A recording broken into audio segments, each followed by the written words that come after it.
Good afternoon. I would like to welcome all our viewers to today's Natural Resource Fair. Before we start with today's presentation, I would like to give an introduction of our program, which is the Native American Producers Success Project, NAPS in short. We currently have two programs operating in both New Mexico and Arizona. The New Mexico NAPS 6 field staff consists of myself, Jesse Jim, and our program assistant, Jana Johnson. The Arizona NAPS 7 field staff are Sadie Lister and Sharon Sandman, which I know many of you are familiar with. The NAPS project is a collaborative effort between DNET Inc., a nonprofit organization, New Mexico Cooperative Extension Service, and DNET College Land Grant Office. The project is funded by USDA's Office of Partnership and Public Engagement, Outreach and Assistance for Socially Disadvantaged and Veteran Farmers and Ranchers program. The overall goal of the NAPS project is to increase the profitability and long-term sustainability of Navajo farmers and ranchers. To help us achieve this goal, there are some activities that we are currently undertaking in 4 key areas, which are to improve Navajo farm and ranch operations, increasing our Navajo farmers and ranchers' knowledge of and access to available programs and technical assistance provided by USDA, the BIA, the Navajo Nation, the New Mexico Cooperative Extension Services, the DNET College Land Grant Office, and others. Also, strengthening the organizational capacity of the Navajo Farmer and Rancher Congress to address the current and future needs of Navajo farmers and ranchers. And lastly, facilitating Navajo farmers and ranchers' use of USDA programs such as NRCS, FSA, and RMA programs. So, as I mentioned in the previous slide, the NAPS project is here to increase our Navajo farmers and ranchers' knowledge of and access to available programs. One of the ways we accomplish this is by hosting natural resource fairs annually. Normally, these natural resource fairs are held at different locations to facilitate information sharing between producers and USDA programs, Navajo Nation programs, university, college, and nonprofit outreach program representatives, and other agricultural service providers and professionals on the range programs and services available to farmers and ranchers on the reservation. But due to the COVID-19 pandemic, public meeting restrictions, we had to get creative, and I'm sure this is going to become a new norm. We are hosting a series of virtual webinars in place of our one-day natural resource fairs. The Natural Resource Fair webinar series began in June. Mark Bentley of the San Juan FSA office provided a presentation on FSA program updates, which started us off, followed by Chambliss Lantana of the NRCS program, and Aztec provided a very informative, great presentation on NRCS conservation programs available in our local area. And last week, Ivan Vicente of the Navajo Nation Department of Agriculture provided a great presentation on the Navajo Tribal Ranches program. As you can see, today we will have Daniel Bladel of the NRCS State Office providing his presentation. Next week, on the 14th, we will have Delane Etcity from the Indian Nations Conservation Alliance program provide a presentation of the economics of tribal range management. So if you have some time, join us at 1:30. So we'll get started with today's webinar, Understanding Soil Health, presented, as I mentioned, by Daniel Bladel of the NRCS State Office. if you guys can hold your questions till the end. Okay, welcome everybody. We'll just have a little discussion here on soil health. You probably heard the term, and maybe after today's presentation, you'll have a little bit more information and hopefully spark some questions and hunger for more knowledge, I guess. That would be our objective. So we'll get started. Let's see. Okay. Oops. I'm going to use this. Okay, I'm going to use this one. Okay, soil. Let's start out. So what is soil? So we think of soil as these things. These are the components of what is actually in soil. Okay, we've got a mineral component that's actually 3 particles. When you break it down, it's only based on size. You have sand particles, silt particles, and clay. And the picture on the left-hand side there is showing you the relative size to each other. So that's how you think of the physical part. Then we have a living and dead component, and we call that organic matter generally, and it's a small component. And then we have pore spaces filled with air and water. So we'll have water exchange and gas exchange going on in the pore spaces throughout the soil. This is a healthy soil.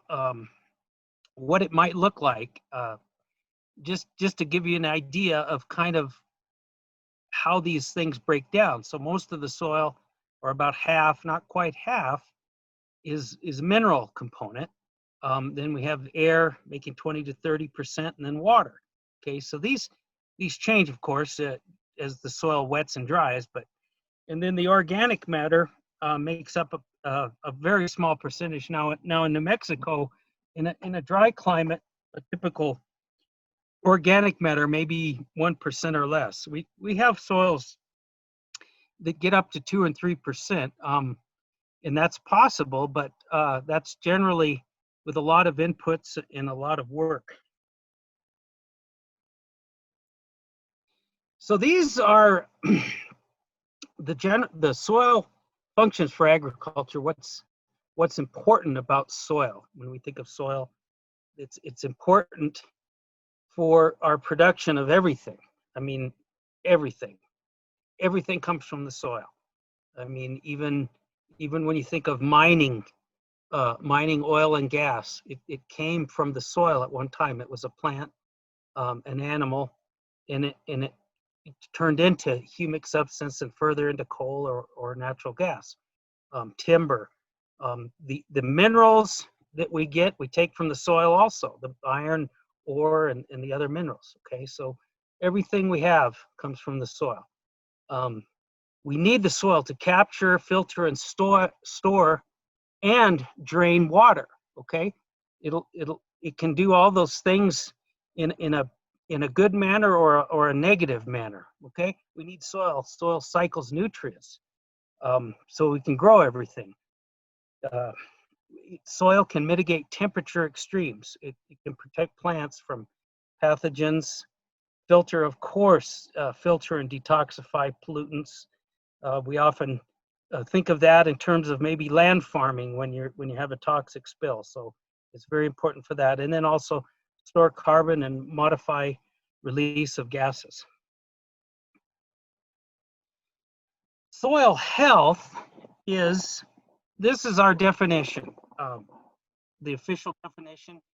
It's a capacity. You think of the ability or the capacity to function as a vital living ecosystem. And why does it need to be vital and living? Well, so it can sustain plants, animals, and humans. It can sustain all life. A soil health management system is what we're talking about today to achieve soil health. Okay, so the key is management. How are we going to manage our soils so that we'll be able to get them healthy if they're not healthy, or to maintain them? to maintain their health. And really what it is it's a balance, okay? It's a balance of these properties, okay? These properties, some change quite a bit, some don't change. They're all dynamic. We talk about dynamic because they're moving, they're constantly changing, but yet how much influence can we have on these things? But soil health is kind of where everything is in balance. Then you'll have a healthy soil.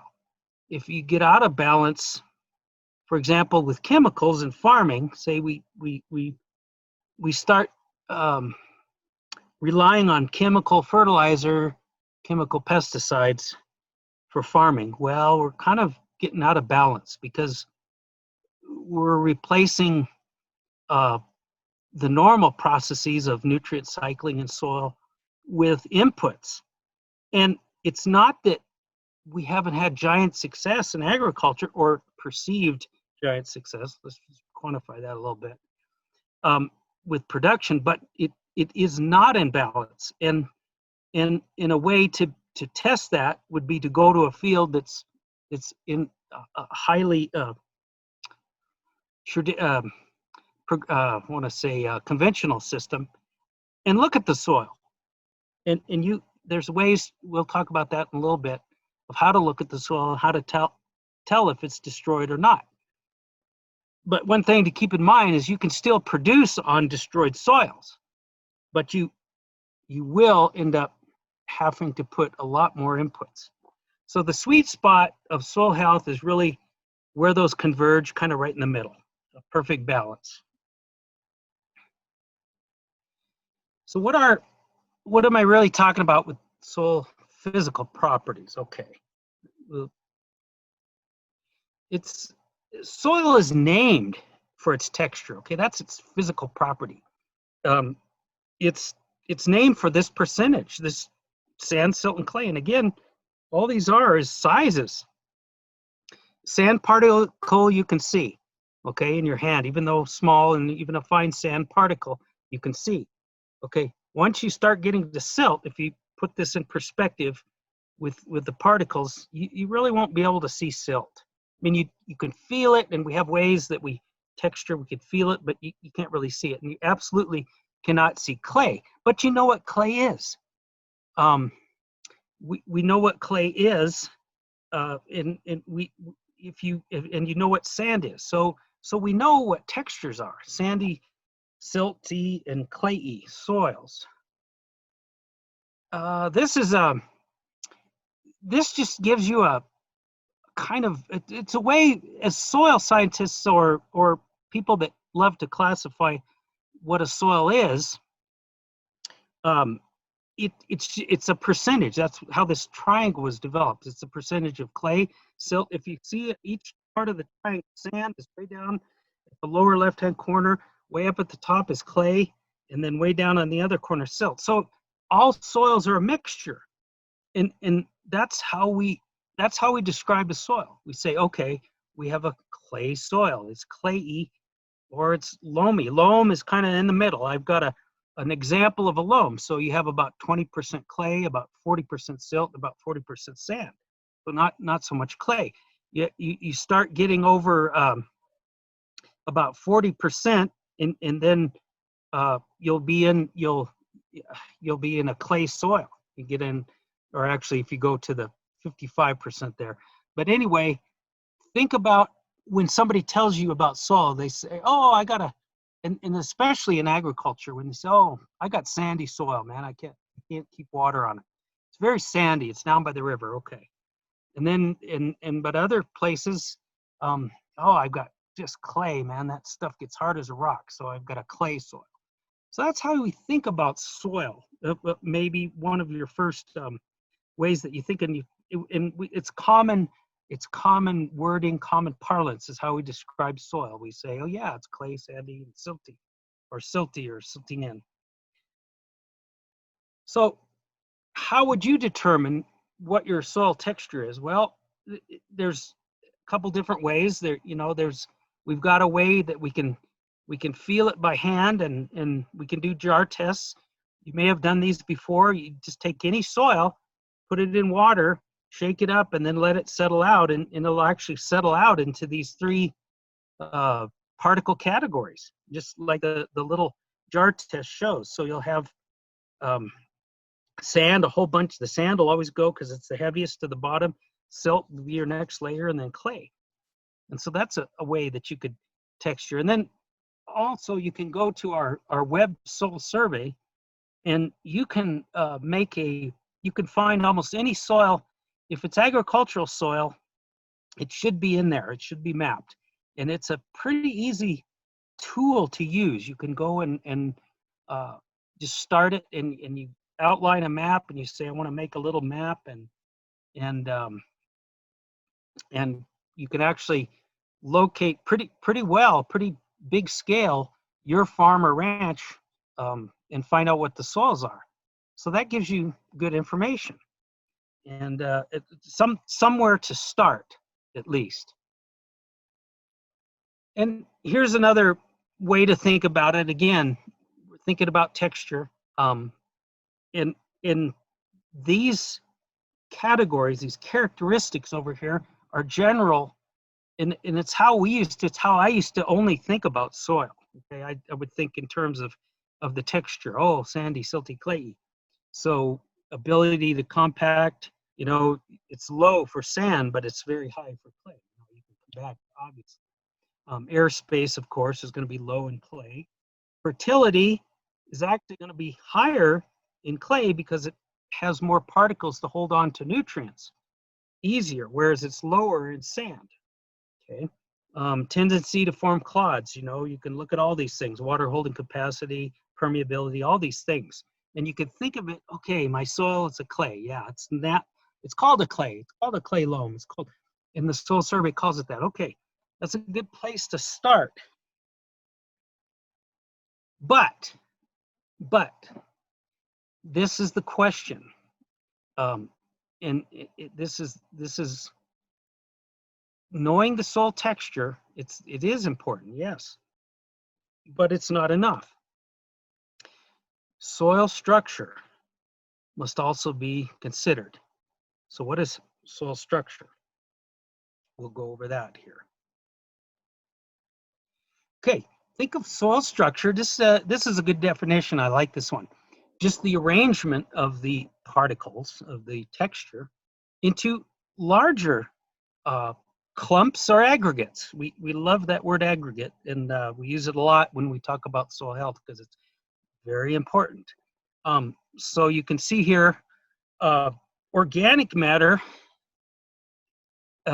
life. Okay, life is is what glues everything together. That's organic matter, living and dead.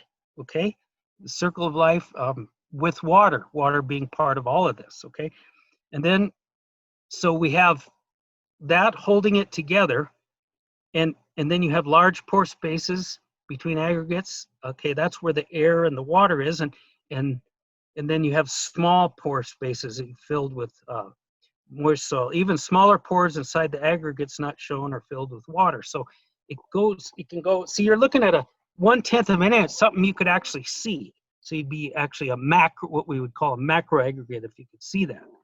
But we go down further, and we think of macro aggregates. Again, that's maybe something you could see, but here's a millimeter. So you see that a macro aggregate's about 1 millimeter. Well, you can still see it, but if you get on a magnifying glass, you can see it better. But then we're going down way below that into other aggregates, into many micro aggregates. Okay, the soil, and this is bigger than particles, of course, because it's particles and the glue of life gluing it together. So those are called micro aggregates. And then here's another illustration of how you might think of micro aggregate. It's at 3 millimeters. So this one's calling this a macro aggregate. Excuse me. At the 3 millimeter, macro, micro. So then you go down, this goes down to all, even lower. So then you, by a third of a millimeter, you're not going to be able to see that without a magnifying glass or a microscope. Okay, so that's probably, it's starting to, and then you have to go down to a microscope to see 1/100th of a millimeter to a sub microaggregate level, and then down to primary particles. But you can see all along, it's just this clumping, this aggregation with pore spaces, clumping together and making pores and making what we'll talk about later, habitat for microbial life, for life. And these are just kind of how you think about it. So macroaggregates with root and hyphae, you start seeing root hairs and hyphae, and the polysaccharides are the microaggregates. Go down at this level, mineral clay grains encrusted with plant and microbial debris and plant debris coated with clay, and then all the way down to almost primary particles. So you really need a really good microscope to see down to the primary.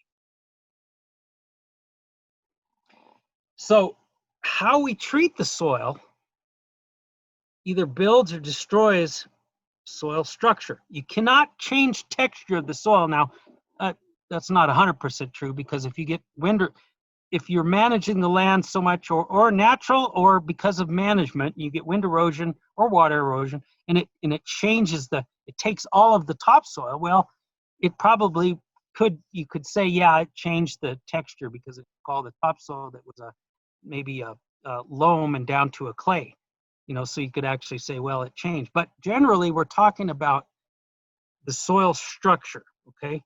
If it's good or poor. Now, this is a wonderful test that we love to do live because it just brings out the point, but I'll just describe it here. So on the left-hand side, good, that's an aggregate. And what I do, and when I do this live, is I always do the test with the exact same soil, but with different management. For example, I have a one on the good, the one that is in the water and it's not falling apart. That would be a soil with a lot of roots in it and directly under a plant. Whereas the one on the right would be in a bare spot or in actually a tilled field. So we call this the slake test, and it's very easy. You could do it on your own. You can go out and what you do is you can go under a plant and get some soil that has a lot of root hairs in it, and then go to the next area that has nothing, and just let those two clods dry, and then put them in water and see what happens. And we call this slaking. It's another term that we actually use too is aggregate stability. In other words, the one that says good is a stable aggregate. This one that says poor is a non-stable or poor aggregate stability, is not stable. It will fall apart in water. So the question is, even further, what does this mean for a field? I've got another test I showed, I don't have a picture of it, called the slump test. So the question I would have for the audience is, which one of these do you think would be better for farming? And why? And if you look at the one on the left, you'll see that it'll be able to support roots, it'll be able to shed water. And then the one on the right, what's that going to do? It's going to plug up all the pore spaces, and what you're going to have is runoff. So let's get into this a little bit. How important is a good soil aggregation, and how does it affect infiltration and runoff? So I got a little video here that I did a couple years back, actually down at NMSU, the guys that helped me, that made this, and then we'll come back to the presentation. Can you hear it? Yep.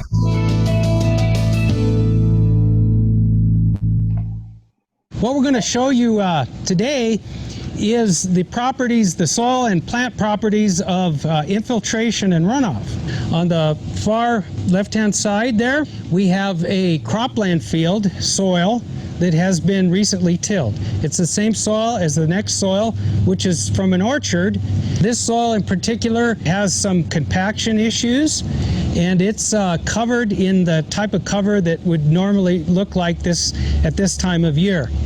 The third soil here in the middle is a rangeland soil. It's Bermuda or pasture, and it's very well aggregated, but not real compact soil. It's what would be considered a very healthy soil. This is a rangeland soil with a little bit of residue to simulate bare ground on rangeland. And then this is another rangeland soil with range grass. The heads aren't on it, but probably Guyetta grass. And it shows partial cover.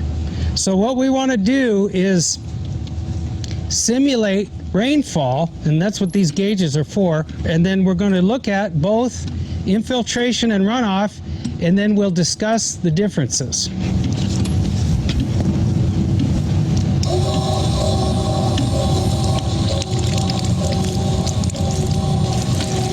So what we're simulating here is more or less, we're going to put about 1 inch to 1.5 inches, simulating a typical New Mexico summer rainfall event.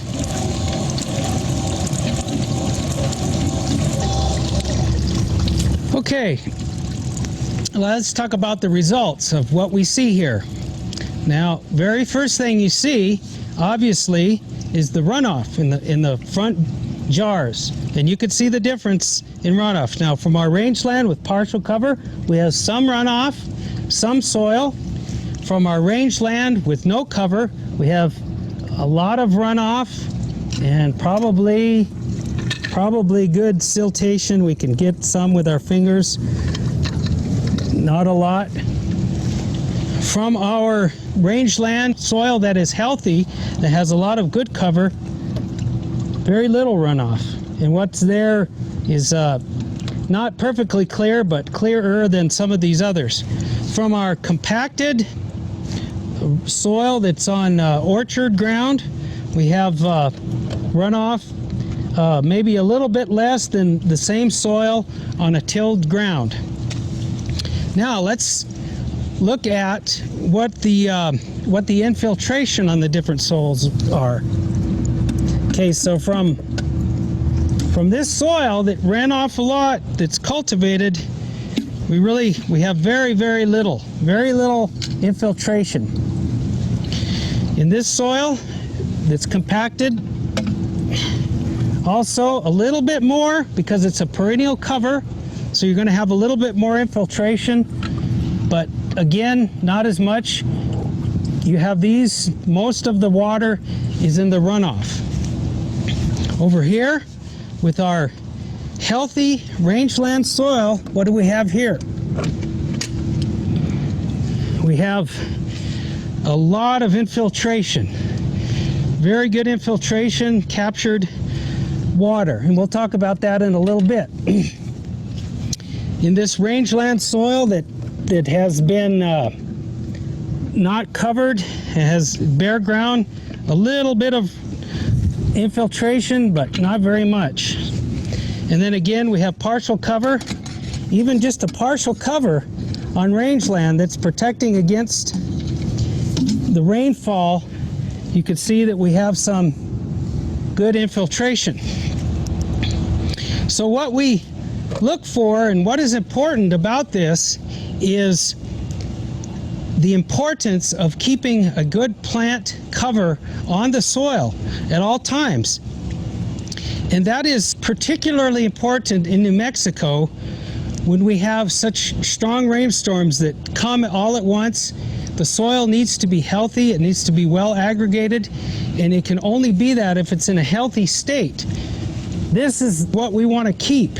We want to keep our water. We really don't want to be sending water off and in a runoff situation. Not only for supply of water, because we need to save and use our water to the best, especially here in the Southwest, but because when we send it down with sediments in it, it's contamination. It contaminates the streams. It could have pesticides in it, could have nutrients in it. By looking at the different soils, you'll be able to, once again, look at the soil health, Soil health is the ideal condition between the biological, physical, and chemical properties of the soil.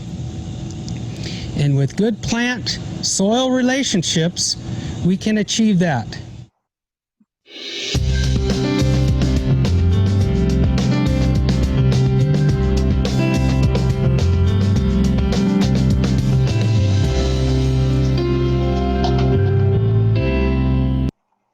Okay, so that's a way to think about the importance of aggregation. Just to kind of recap, if you don't have good aggregation, you cannot have infiltration. If infiltration is really what we want to have, because it's going to maintain life, sustain life, everything recycles, save water for the ground, give it back to the ground, give it back to the earth, and not waste it. And we're so aware of that in the Southwest because we know what color the rivers are. We know how the arroyos run. We know how arroyos are formed. How are they formed? Because it's so powerful, the rain cuts down. But we also know that sometimes those arroyos, those gullies, that is as a result of what we have done on the land. If we're on range land, you have to look at what's above those arroyos. Have we done things to the land that make those arroyos, create those arroyos easier? And what is it? It's going back to cover. So what have we done for the cover? Have we maintained the cover, or have we lost cover due to our management of that land? And in range land, we would be talking about grazing management. That's another way to think about grazing and how critical it is to have good range management. Okay, let's talk now about life in the soil.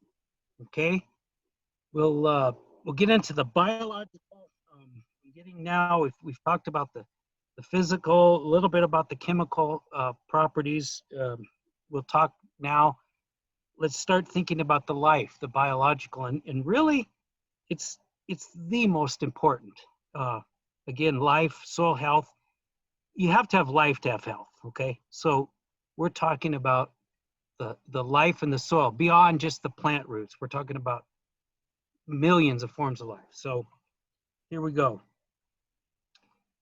We'll talk about life above, and this is key. Okay, so the life, the sun is producing food. Without photosynthesis, we would die. Plants make their own food and then give it away.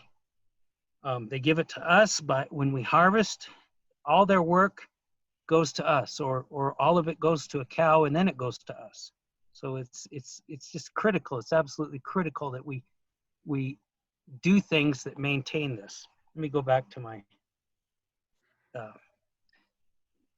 and then what is going on? The plants are giving food to root growth and exudates for microbes. So the plants are feeding, the above ground life is feeding the below ground life.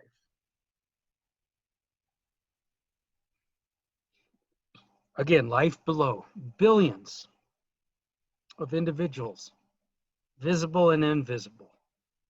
All these things we think of, they're living in the soil. The visible, okay, we can see those and we all know about these. We can have other creatures. These things we can see over here. Here, we can't really see these without, and so we just say invisible, but these are so critical. Bacteria, fungi, nematodes, protozoa, other microbial life. There's so many different kinds of these microbes in the soil.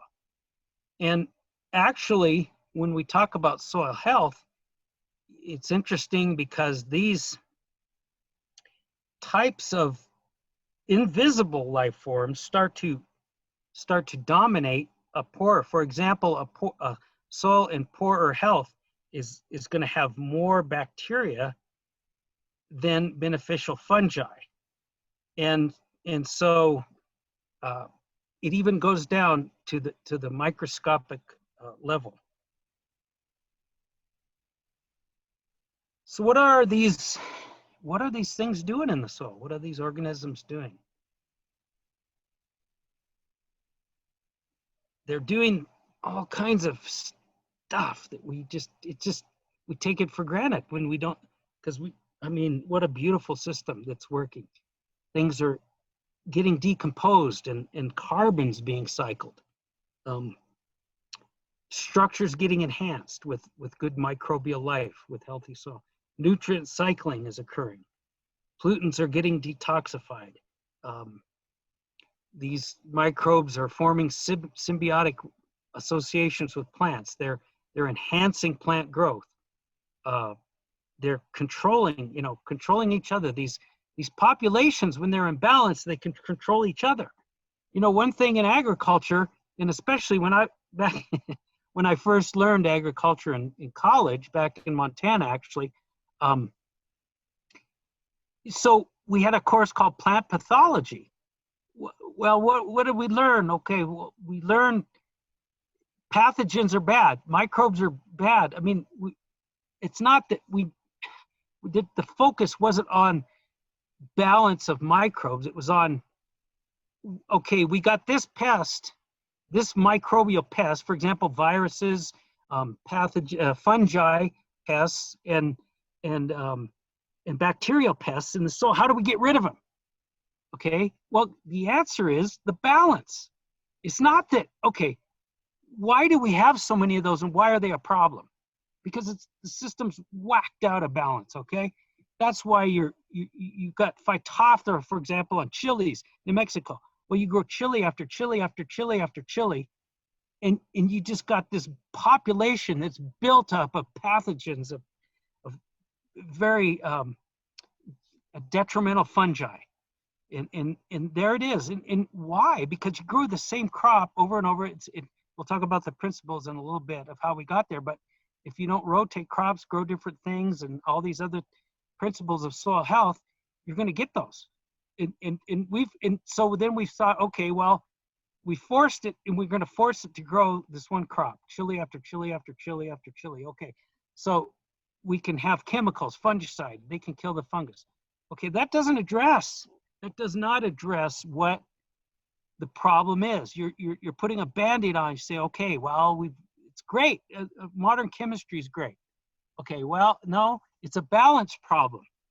You've got to restore that beneficial microbial community, and the only way to get there is soil health. And the only way to get to soil health is through the principles of soil health, which I'll get to here. And this is just another graphic to show the vast numbers of soil organisms and how important and what they could be. Now, in a healthy soil, again, healthy, you get an unhealthy soil and you're not going to have the biomass of fungi in this many pounds per acre. But check out the pounds per acre.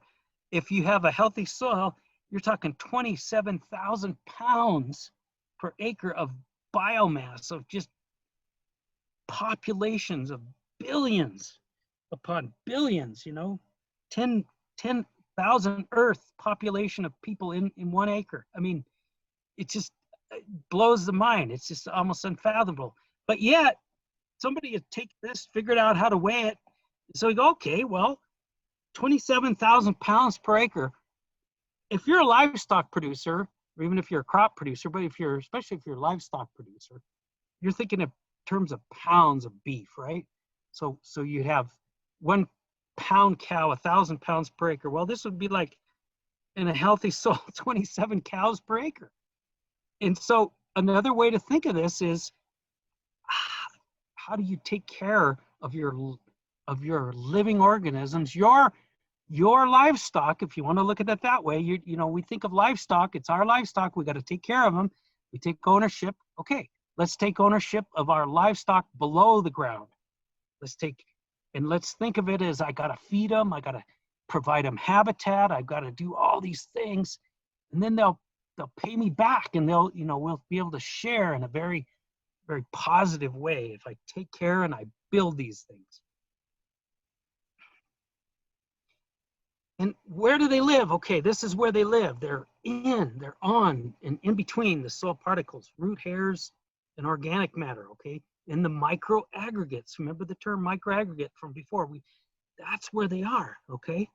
They're in films. They need water, and they can live in water. Okay, another thing about water and drought. A well-aggregated soil is going to be much more resistant and resilient, I should say, to drought, okay? Land can be resilient to drought. Rangeland looks dead, but it's actually resilient because it has, good condition. Rangeland is actually resilient because it has very well-formed aggregates, and those aggregates can hold water and sustain through the tough periods, through drought. Well, it's the same with cropland. The more well aggregated we get a soil, the more drought resistance we're going to be. And so the hot spots for life, again, of this rhizosphere, I wanted to mention that's the point just around each root hair. And when you start looking at a little thing about the rhizosphere and root hairs, one of the very interesting types of microbes that's symbiotic with root hairs is a fungi called mycorrhizal fungi, and you all might have heard of that. There's a lot more discussion of that these days because everybody's figuring out, and the mycorrhizal fungi attach to the roots, but they're symbiotic, so they're taking something from the plant. It's a sharing. The plant's giving, they're sharing their sugars with them.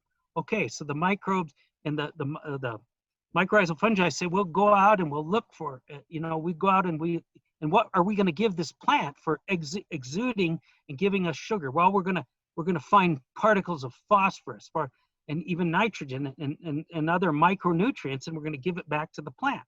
And so it's helping the root hairs. It's not just the roots, it's the roots with fungi, symbiotic relationship. Very critical. And there's management strategies that degrade those relationships, those mycorrhizal fungi relationships, and there's management strategies that build those. And it's this continuous flow of carbon and water that's really driving the system. Active organic matter respires, goes back to the atmosphere, coming back. It's just cycling, and dead microbes. And then you're building also, there's two types of carbon in the soil. There's labile and non-labile. And the non-labile, and all that means is it's just available and sort of active. And then there's like an inactive form, which is the humic substances. And even those transform over time with heat and pressure into coal. So again, there was plants, healthy plants living in a very healthy state with soil, and then transforming into a very positive energy source. And then all that, and then burning, we talk about adding carbon, the carbon loading of the atmosphere, we're burning. Well, that's all happening in this system. And it really is just nothing more when we're burning fossil fuels is burning plant material too. So when you think about carbon and carbon overloading, what is the solution to that? Okay, the solution is a healthier soil. Because healthy soils will put more carbon into long-term storage in the soil. So that's another reason why you want to get to healthy soil. So what can we do now? So what can we do to manage soil for soil health? Okay. So here are 4 principles when you think about management, and this is a little bit more geared more towards cropland, but the same principles can be applied to rangeland. So we need to minimize our disturbance.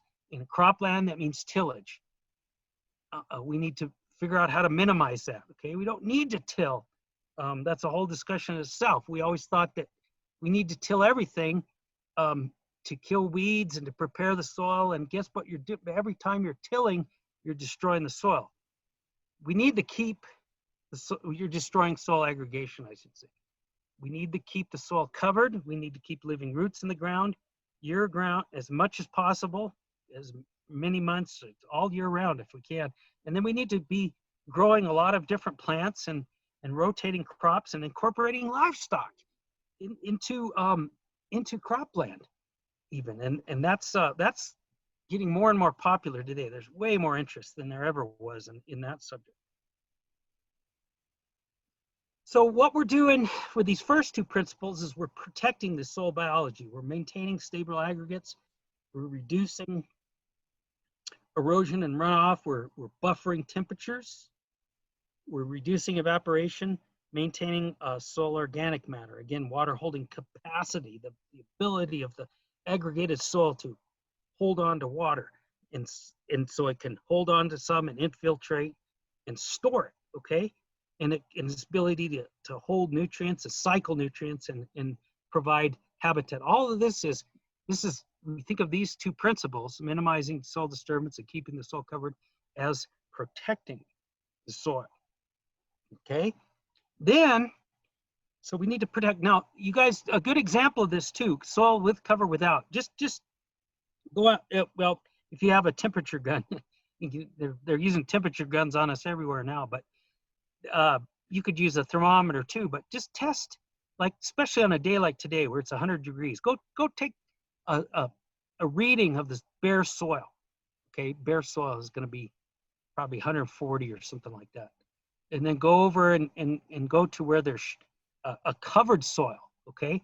Take a reading there, and you're gonna have probably 20 to 30 degrees lower temperature. And the lower, microbes are just like us. Once you get above 90, really starts, and then 95 just kind of like, after that, it's like, there's just so little activity. It's just like us.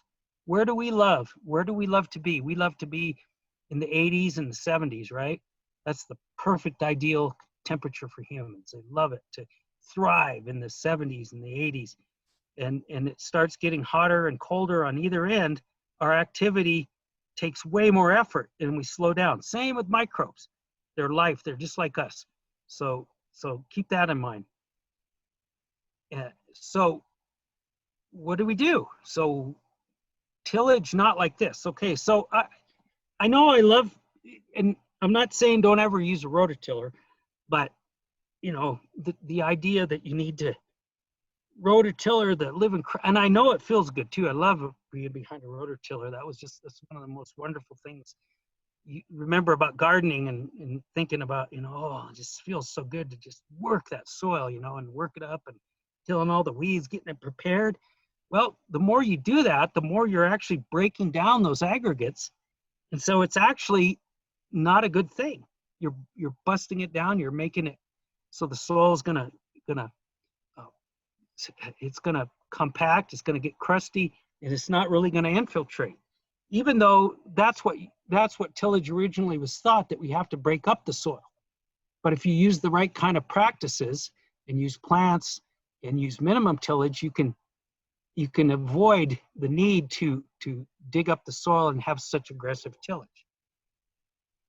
So minimize, again, not like this,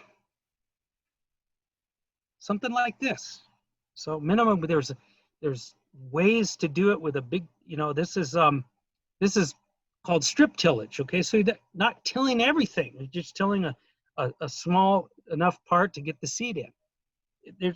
We've got it on a scale of 0 to 100.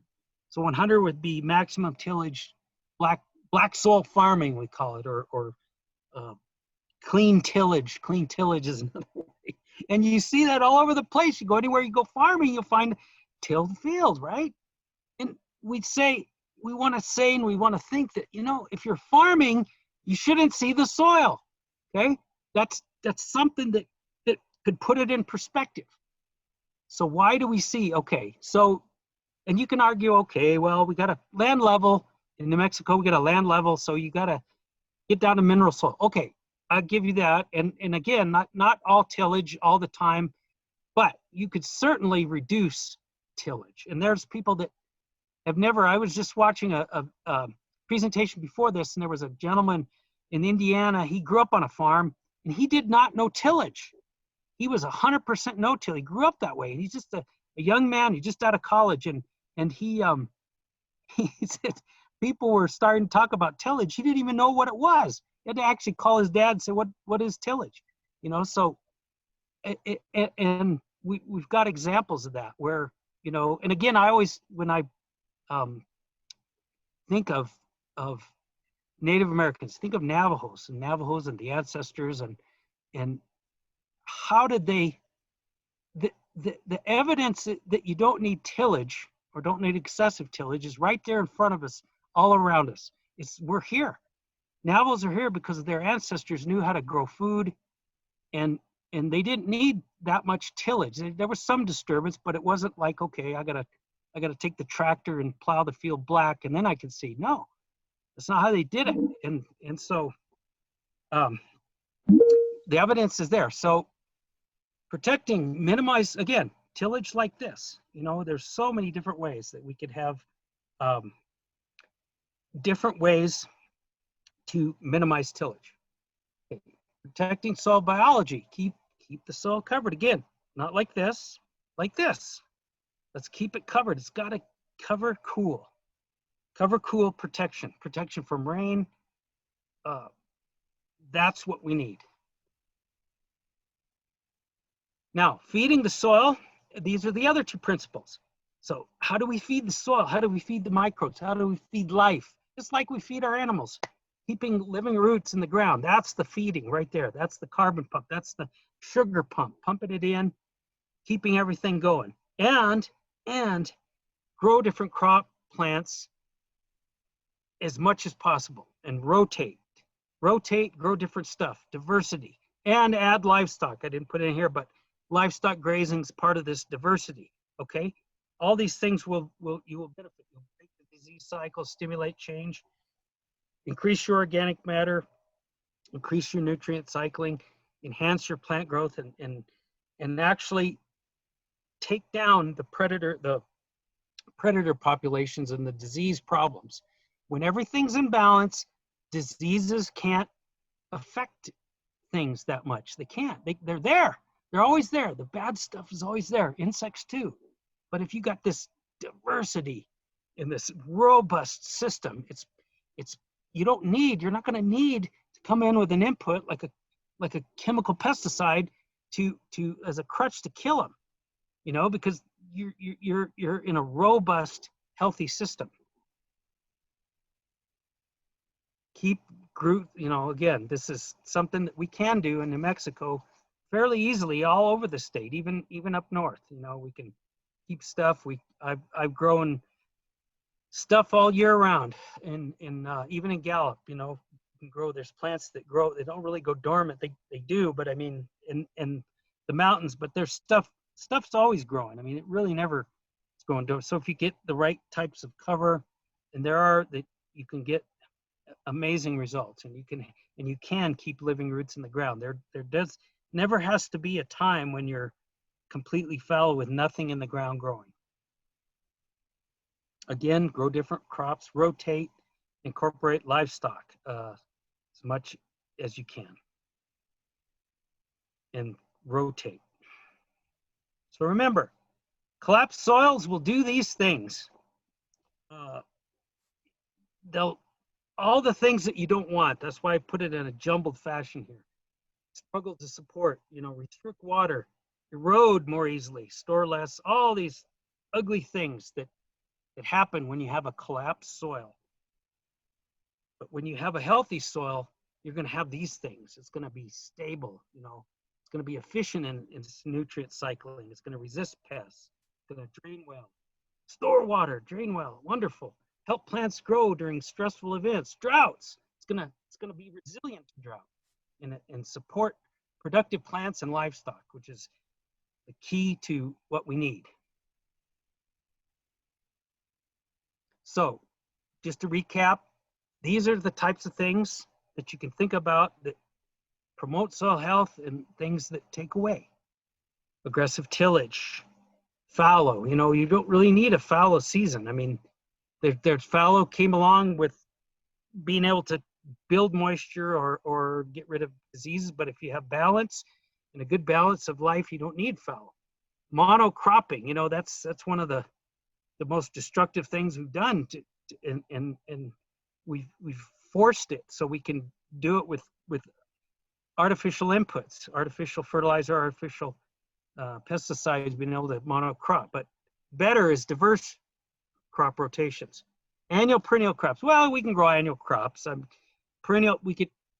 That's not always negative, growing annual crops. I mean, we have to grow annual crop, but you can grow more. The point is you can grow more, and perennial crops are always very good. You know, organic fertilizers, organic ways. Now we have organic fertilizers, cover crops. That's gonna be less destructive inputs. But the more you use inorganic fertilizers, the more problems, environmental problems we're going to see. And leave the residue. You know, leave the cover. It's good. Cover's always good. Using, you know, pesticides.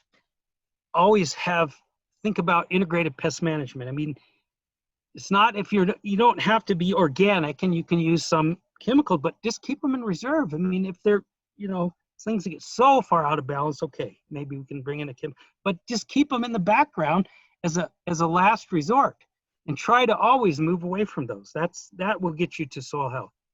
And same thing with weeds. You know, weeds, people, when they get into a soil health management system, they think way differently about weeds. It's not just about, oh, I got to go out and kill every weed there is. So that's pretty much it. And I can take questions if anybody has. And we went over a little bit over the hour, but be glad to answer. And this is my contact information. I guess this will be recorded, so anyone can get a hold of me anytime, or one of our offices. Chambliss is really good. You guys heard from him. What do you think about using wood chips as a ground cover? Excellent. Yeah, excellent. You know, people talk about that and one thing it's mentioned that you start talking about ground cover, you start talking about carbon to nitrogen ratio, C/N ratio, and wood is a very high ratio. In other words, it takes a lot to break it down. But for cover, it's perfect. It's just, I mean, it's very ideal, you know, because it's very strong. It's going to last a long time. You're going to retain moisture. It's a wonderful cover. Yeah.